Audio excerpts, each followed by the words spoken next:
ഓരോ ഇന്ത്യൻ സംസ്ഥാനങ്ങളെക്കുറിച്ചും വ്യക്തമായ ധാരണകളുണ്ടെങ്കിൽ സ്റ്റേറ്റ്മെൻറ്റ് ക്വസ്റ്റ്യൻസിലെ പല ഓപ്ഷൻസും നമുക്ക് ഒഴിവാക്കാൻ സാധിക്കും. ഇന്ന് കേരള സംസ്ഥാനത്തെക്കുറിച്ചിട്ടാണ് പറയുന്നത്. കേരള സംസ്ഥാനം നിലവിൽ വന്നത് 1956 നവംബർ 1-നാണ്. കേരളത്തിൻ്റെ തലസ്ഥാനം തിരുവനന്തപുരമാണ്. കേരളത്തിൻ്റെ സ്ഥാനം ഇന്ത്യയുടെ തെക്ക് പടിഞ്ഞാറ് ഭാഗം, തെക്ക് പടിഞ്ഞാറ് ദിശയിലായിട്ടാണ്. ലാറ്റിറ്റ്യൂഡ് 8 ഡിഗ്രി നോർത്ത് 12 ഡിഗ്രി നോർത്തിന് ഇടയിലും ലോഞ്ചിറ്റ്യൂഡ് 74 ഡിഗ്രി ഈസ്റ്റ് 77 ഡിഗ്രി ഈസ്റ്റിന് ഇടയിലുമാണ്. കേരളത്തിൻ്റെ അക്ഷാംശ വ്യാപ്തി 4 ഡിഗ്രിയും രേഖാംശ വ്യാപ്തി 3 ഡിഗ്രിയുമാണ്. കേരളത്തിൻ്റെ പ്രധാന ഭാഷ നമുക്കെല്ലാം അറിയാം, മലയാളമാണ്. കേരളത്തിൻ്റെ മുഖ്യമന്ത്രി പിണറായി വിജയനാണ്. ഗവർണർ രാജേന്ദ്ര വിശ്വനാഥ് ആർലേക്കർ. കേരളത്തിലാകെ 14 ജില്ലകൾ. അവയിൽ ഏറ്റവും വലുത് ഇടുക്കി, ഏറ്റവും ചെറുത് ആലപ്പുഴ. രൂപം കൊണ്ടതിൻ്റെ അടിസ്ഥാനത്തിലുള്ള ക്രമം: തിരുവനന്തപുരം, കൊല്ലം, കോട്ടയം, തൃശ്ശൂർ, പാലക്കാട്, കോഴിക്കോട്, കണ്ണൂർ, ആലപ്പുഴ, എറണാകുളം, മലപ്പുറം, ഇടുക്കി, വയനാട്, പത്തനംതിട്ട, കാസർഗോഡ്. കേരള സംസ്ഥാനം രൂപം കൊള്ളുമ്പോൾ, അതായത് 1956 നവംബർ 1-ന് കേരളത്തിൽ ആകെ 5 ജില്ലകളാണ് ഉണ്ടായിരുന്നത്. അവ തിരുവനന്തപുരം, കൊല്ലം, കോട്ടയം, തൃശ്ശൂർ, മലബാർ എന്നിവയായിരുന്നു. മലനാട്, ഇടനാട്, തീരപ്രദേശം എന്നിങ്ങനെ കേരള ഭൂപ്രകൃതിയെ 3ആയി തരംതിരിക്കുന്നു. കേരളത്തിൻ്റെ സമുദ്രനിരപ്പിൽ നിന്ന് 75 മീറ്റർ കൂടുതലുള്ള സ്ഥലമാണ് മലനാട്. 75 മീറ്ററിനും 7.5 മീറ്ററിനും ഇടയിലുള്ള സ്ഥലമാണ് ഇടനാട്. സമുദ്രനിരപ്പിൽ നിന്ന് 7.5 മീറ്ററിന് താഴെയുള്ള പ്രദേശമാണ് തീരപ്രദേശം. കേരളത്തിലെ മലനാട് 48% കവർ ചെയ്യുന്നു. ഇടനാട് 42%, തീരപ്രദേശം 10%. എന്നാൽ പുതിയ കണക്കനുസരിച്ച് ഇടനാട് 40%, തീരപ്രദേശം 12%-ആയി വർദ്ധിച്ചിരിക്കുന്നു. പശ്ചിമഘട്ടം. ഇന്ത്യയിലെ തന്നെ ഏറ്റവും കൂടുതൽ ജൈവവൈവിധ്യം ഉൾക്കൊള്ളുന്ന മലനിരകളാണ് പശ്ചിമഘട്ടം.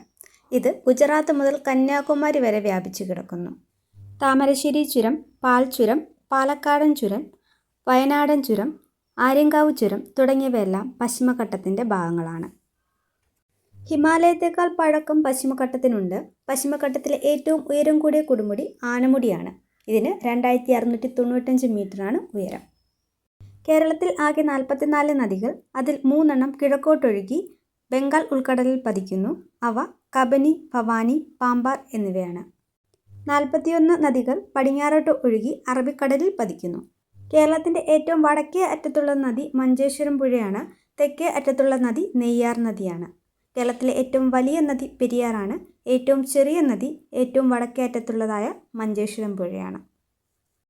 ഇന്ത്യയിലെ തന്നെ ആദ്യത്തെ എർത്ത് ഡാമായ ബാണാസുര ഡാം കേരളത്തിൽ കബനി നദിക്ക് കുറുകെയാണ്. ഇത് വയനാടാണ്. കേരളത്തിലെ പ്രധാന മണ്ണിനം ലാറ്ററൈറ്റ് മണ്ണിനമാണ്. എന്നാൽ കേരളത്തിൽ കറുത്ത മണ്ണ് കാണപ്പെടുന്ന ഒരേയൊരു സ്ഥലം പാലക്കാട് ജില്ലയാണ്. കേരളത്തിലെ മണ്ണ് മ്യൂസിയം പാറാട്ടുകോണം. കേരളത്തിൽ കാണപ്പെടുന്ന 2 മൺസൂൺ കാലാവസ്ഥയാണ്. തെക്ക് പടിഞ്ഞാറൻ മൺസൂൺ, ഇത് ഇടവപ്പാതി എന്നും, വടക്ക് കിഴക്കൻ മൺസൂൺ, ഇത് തുലാവർഷം എന്നും അറിയപ്പെടുന്നു. കേരളത്തിൽ ആകെ 18 വന്യജീവി സങ്കേതങ്ങളുണ്ട്. ആദ്യത്തെ വന്യജീവി സങ്കേതം പെരിയാർ വന്യജീവി സങ്കേതവും അവസാനത്തേത് കരിമ്പുഴ വന്യജീവി സങ്കേതവുമാണ്. തമിഴ്നാട്ടിലൂടെ പ്രവേശിക്കാൻ കഴിയുന്ന കേരളത്തിലെ വന്യജീവി സങ്കേതമാണ് പറമ്പിക്കുളം വന്യജീവി സങ്കേതം. കേരളത്തിൽ ആകെ 5 ദേശീയ പാർക്കുകളാണുള്ളത്. Eravikulam, silent valley, Mathikettanchola, Anamudichola, Pambadumchola. കേരളത്തിൽ 4 ഇൻ്റർനാഷണൽ എയർപോർട്ടുകളുണ്ട്. അവ തിരുവനന്തപുരം, എറണാകുളം, കോഴിക്കോട്, കണ്ണൂർ എന്നിവയാണ്. കേരളത്തിൽ 2 മേജർ സീപോർട്ടുകളും 17 നോൺ മേജർ സീപോർട്ടുകളുമാണുള്ളത്. കൊച്ചി തുറമുഖവും വിഴിഞ്ഞം തുറമുഖവുമാണ് കേരളത്തിലെ പ്രധാനപ്പെട്ട 2 തുറമുഖങ്ങൾ. വീഡിയോ ഇഷ്ടപ്പെടുകയാണെങ്കിൽ ലൈക്ക് ചെയ്ത് സപ്പോർട്ട് ചെയ്യാൻ മറക്കരുത്. നമ്മളൊക്കെ ഫ്രണ്ട്സ് അല്ലേ ബ്രദർ?